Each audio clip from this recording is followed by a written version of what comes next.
Guys, andito na tayo ngayon sa exit ng MCX para mag-load.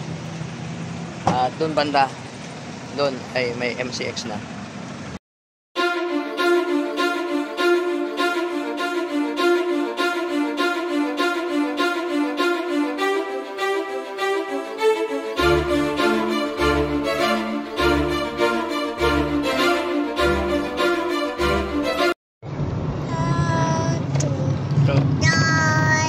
Alright guys, nandito na tayo ngayon sa SLEX.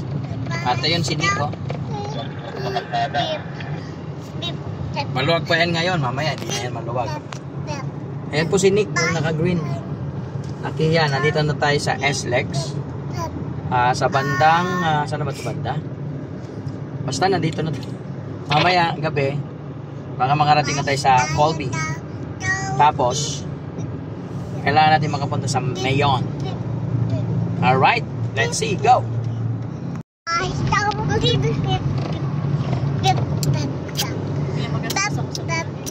Alright. Dito tayo ngayon sa saan ba kami? Alaminos, Laguna. At naghahanap kami ng machichibugan. Hello guys, so meron kami ditong pinagong dito sa Sariaya, Quezon. Ito daw yung pinagmamalaking tinapay rito. So, let's take a look. Let's taste it. Ano ba yung lasa nito? So, pag tinigpan natin to, cheers. Parang lasang ano lang naman. Monay. Ano mo? Puro kikiri ka pa, kaya? Denay? Kikiri ka pa? Welcome everyone, nandito si Kuya Nick. Ano bro, kumusta biyahe? Ayos naman. Ayos. Nandito kami ngayon sa Lucena. Stopover muna at maraming iihi. So dito tayo ngayon. So makikita nyo guys, alas 6 ng Wednesday.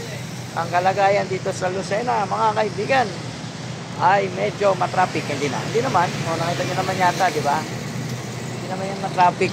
Sabi nila sa Gumaka daw. So, gagawin tayo ngayon sa Colby. Dito tayo sa Lucena.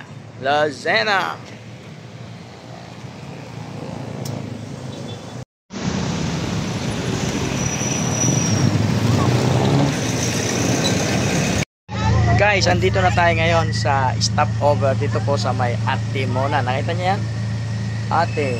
Ate Monan. Dito tayo kami sa may Ate Monan. Dito sa may parang mukhang Cannon Road. Alright. So, hindi pa tapos ang aming paglalakbay. Mahaba-haba pa itong paglalakbay na to.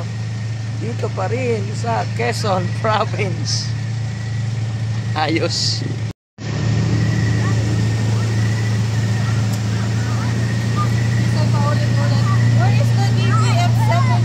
Kira, are you happy? Oh. Ito yung mga... Are you happy? Yes. Let's eat? Yes. Are you hungry na?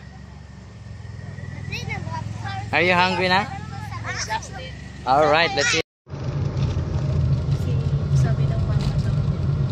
Pag inaaway naman ang kapatid. No, Akira is my friend. He don't care for his shot. Sharp curves ahead. Kahit Ipakita yung ano. hindi mo naman aaway. Dito banda ako, hindi makita. Tulak. Si Aliyah din. Kawawa. Sino si? Si Han. Si Amari lang hindi nang aaway. Mga bully sila. So nandito tayo ngayon, tapos na kami nag-midweek. Dito na rin kami nag-midweek. At kumakain kami. Kulit lang talaga yung mga bata. Hello guys, ito nga pala yung ulam namin. Sinunot na pagi, bangus, baboy, at saka ano yan? Ano ba to? Apritada yata ang manok. Tapos may sabaw kami. Tapos dito kami. Gusto mga kumakain. Hindi lang masyadong makita guys. Itong madilim na bahagi niyan, dagat na po yan. Dagat.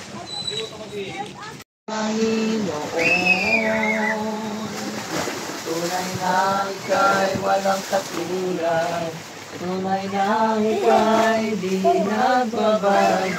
mabuti ang Diyos na sa atin ay nagmamahal. Hmm?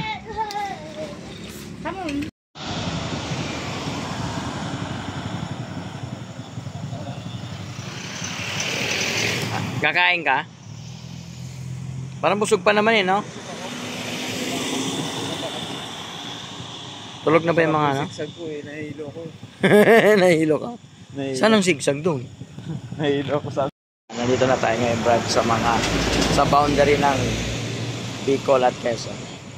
Dito sa Camarines. Anong barangay? Bro, anong barangay pa? Santa Elena, Camarines Province. Nandito tayo ngayon. Tama pa rin si Kuya Nick. Ano bro? Kumusta biyahe? Ging-ging. Ging-ging. Kaya lugaw, maglugaw. Maglugaw kaya muna tayo? Sipa ako eh. So nandito tayo ngayon. Time check 10:30. Tumigil lang kami kanina kasi kumain kami. At ito, ongoing naman ang biyahe. Hindi naman matraffic. Malubak lang talaga. Mukhang ganun talaga ang buhay. Ay, kami. Natatakot ako nga eh. Natatakot. Oh, 2 guhit. Magkano ba ginas mo? So dito tayo ngayon sa kanto.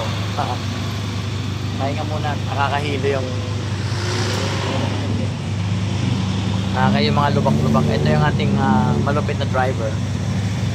Hindi pa mo inaantok. Dapat 2 hours na tulog. Wala antok-antok.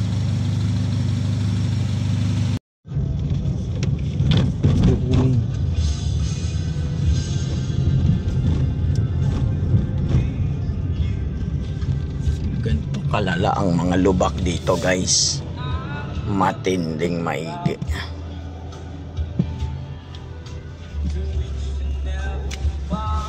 So nandito na tayo sa Camarines Norte. At ito ang kaganapan dito sa Camarines Norte. At sa hindi nga inaasahang pagkakataon na yun, pumutok ang 2 gulong dahil sa lubak. Sobrang tindi. Nadali natin na ngayon ang 2 gulong. Mabuti na lang andito si Kuya Nick. Dito po ako tinamaan sa may Del Gallego. At talagang napakatindi nung pagkalubak, parang nasugat pa yung gulong. Oo, at nahiwa. Doon naman sa kabila sa unahan ay nabutas. So hindi na to kakayanin. Kailangan na maghanap ng mabibilihan ng gulong. Sobrang tindi ng nangyari mga kapatid.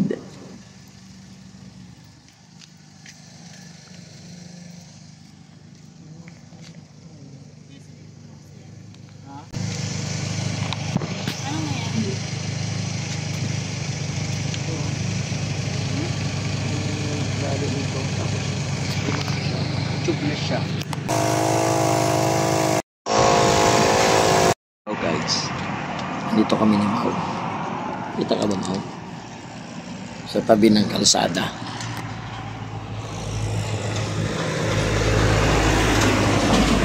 Hindi talaga minsan maiwasan yung may mga aberya sa daan. So nag-aantay kami ngayon. Umalis lang sina Kuya Nick. Gahanap sila ng gulong kasi na-flat yung isang sasakyan. Yung gulong namin na-flat.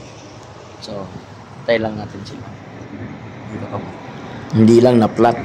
Sumabog, napunit, nabutas pa. Talaga sobra. Ganun talaga minsan, guys. So, tingnan natin. Mamaya, antayin natin sila. Sa mga biyahe na ganito, hindi talaga maiwasan ang mga aberya na nagbibigay sa atin ng tibay at tatag at talino sa mga susunod pa nating biyahe. Hindi po pangkaraniwan yung experience na ganito. Sa totoo lang, medyo nakakabahala, nakakatakot kasi nandito kami sa gitna ng isang alanganing lugar. Walang ilaw, walang kapitbahay, walang mga tao at sobrang layo pa ng vulcanizing. Good morning guys, andito tayo sa Gallego ba to? Gallego. At may nakita akong tools. Dito muna kami mag-stop over dahil gahanap kami ng makakapihan. Good morning, Bicolandia! Magsisimula na tayo ngayong maglakad-lakad. at ikutin ang kagandahan ng Bicol. Alright. Rise and shine, people! Sa totoo lang, hanggang sa mga oras na ito, hindi pa namin napalitan ng gulong at hanggang ngayon inaantay pa namin ang gulong na darating. At yung isang kasama namin ay inaantay nating makabalik mula sa malayong paglalakbay at inaabangan din namin yung iba pa naming kasamahan. Papunta, yung kalsada na yon guys, papunta ng Sipukot. Sipukot. Tapos pupuntahan natin yung, sana puntahan natin yung Bicol National Park. Alright? See you later, alligator. So, nandito na ang ating mga rescue boys. Nandito si Mac. Isa kasi ito, Lord. At nandito na tayo ngayon sa ating buhay biyahero. Dito pa rin sa lugar ng Bicolandia. So, nandito tayo ngayon. Ang pangalan ni Kuya? Ferdinand de la Merced. Ferdinand de la Merced. Yung naglalakad mula Batanes hanggang Ulo. Batanes hanggang Hulo. Naglalakad siya. Lupit. Oh, tara.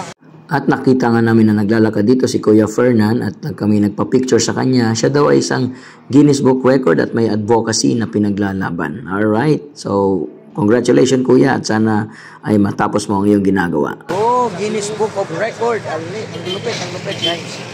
Lakad namin na yan, Tay. Lalo ito lahat ko, lalakad ko lang. Ang dami, no? Message kami dito? Ang lupit. Nilakad niya lang buong Pilipinas. Mula Batanes hanggang Hulo. Yan ang kanyang advocacy. Naka-Guinness Book of Record si si Ferdinand. Ayos talaga. Natagpuan namin siya dito. At hanggang sa mga oras na nga po ito ay hindi pa rin nakarating si Kuya Nick. Sobrang layo po talaga ng kanyang pinagbilhan ng gulong doon pa sa may Sipukot at it will take around 3 hours bago makabalik. Kaya nandito kami, sinamahan kami nila Dolor at ni Mac sa tabi ng kalsada. Sa mga oras na ito ay hindi ko na mapigilan ang aking damdamin sapagkat ako ay malapit ng mapadumi. Kaya ako ay naglalakad sa paligid at naghahanap ng pwedeng pagsabugan. Guys, nandito na kami sa Sipukot at may 7-Eleven dito. Maghahanap kami ng makakainan at maliliguan. Dito pa rin sa lugar ng Bicolandia sa may bayan ng Sipukot. Ang ingay naman. Abangan niyo lang po ang aming part 2 sa aming biyaheng Bicol.